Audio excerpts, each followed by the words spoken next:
గత 5 ఏళ్లుగా మంత్రి గుడివాడ అమర్నాథ్ చేసిన రచ్చ అంతా ఇంత కాదు. ఎమ్మెల్యేగా ఉన్న తర్వాత మంత్రి పదవి దక్కించుకున్న రాజకీయ ప్రత్యర్థులపై ఓ రేంజ్ లో విరుచుకుపడ్డారు.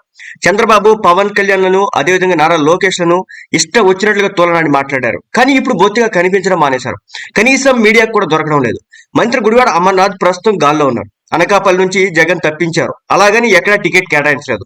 విశాఖ ఎంపీ గానో, పెందుర్తి ఎమ్మెల్యే గానో అవకాశం ఇస్తారని భావించారు. కానీ దానిపై కూడా క్లారిటీ లేదు. దీంతో గుడివాడకు తత్వం బోధపడింది. దీంతో సైలెంట్ అయిపోయాడు. అయితే ఆయన ఎక్కడో ఒక చోట సర్దుబాటు చేస్తారని ప్రచారం అయితే జరిగింది. దీంతో ఆయన యాక్టివ్ అవుతారని కూడా టాక్ నడిచింది.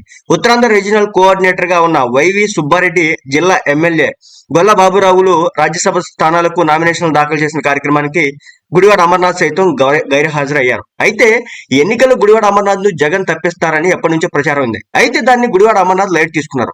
తప్పకుండా తనకు సీట్ లభిస్తుందని భావించారు. అనకాపల్లి నుంచి తప్పించేసరికి భావోద్వేగానికి గురై నిండు సభలో రోధించారు. దీంతో రీజనల్ కోఆర్డినేటర్ వైవి సుబ్బారెడ్డి ఇంటికి వెళ్లి మరీ సముదాయించారు. పార్టీలో సమితి స్థానం ఉంటుందని హామీ ఇచ్చారు. దీంతో గుడివాడ అమర్నాథ్ కు ఏదో చోట సర్దుబాటు చేస్తారని వార్తలు వచ్చాయి. అయితే ఇప్పుడు అదే వైవి సుబ్బారెడ్డి రాజ్యసభ నామినేషన్ ప్రక్రియకు సైతం అమర్నాథ్ గైర్హాజరు కావడం విశేషం. హైకమాండ్ పై అసంతృప్తితోనే ఆయన నైరాశ్యంలో ఉన్నారని, అజ్ఞాతంలోకి వెళ్లిపోయారని ప్రచారం జరుగుతోంది. అనకాపల్లి నుంచి తప్పించిన గుడివాడ అమర్నాథ్ కు 3 నియోజకవర్గాలు ఆప్షన్స్ గా ఉన్నాయి. చోడవరం, ఎలమంచిలి, పెందుర్తి నియోజకవర్గాల్లో ఏదో ఒక చోట పోటీ చేయాలని అమర్నాథ్ భావించాడు. దీంతో హైకమాండ్ చోడవరం ఎమ్మెల్యే కర్ణం ధర్మశ్రీని పిలిపించి మాట్లాడినట్టు తెలుస్తోంది. మీకు ఎంపీగా సర్దుబాటు చేస్తాం, చోడవరం విడిచిపెట్టాలని కోరినట్లు ప్రచారం. కానీ అందుకు కర్ణం ధర్మశ్రీ ఒప్పుకోలేదని తెలుస్తోంది.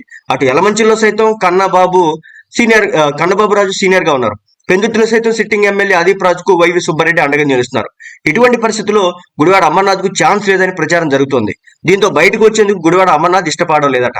అందుకే రాజ్యసభ అభ్యర్థుల నామినేషన్ ప్రక్రియకు కూడా హాజరు కాలేదని తెలుస్తోంది.